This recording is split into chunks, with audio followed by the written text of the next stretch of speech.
स्वराज्याचं सिंहासन आज रिकामं नाही. आज सिंहासनावर बसतोय शिवरायांचा शूर वारस छत्रपती संभाजी महाराज.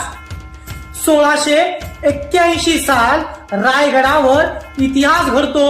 मुघल, पोर्तुगीज, सिद्धी सगळ्यांना ठाऊक होतं आता लढा अधिक भीषण होता.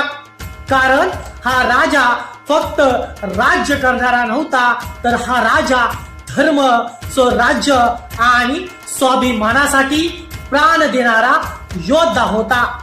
वैदिक विधींनी मंत्रोच्चारात छत्रपती संभाजी महाराजांचा राज्याभिषेक झाला आणि स्वराज्याला मिळाला एक नवा सिंह.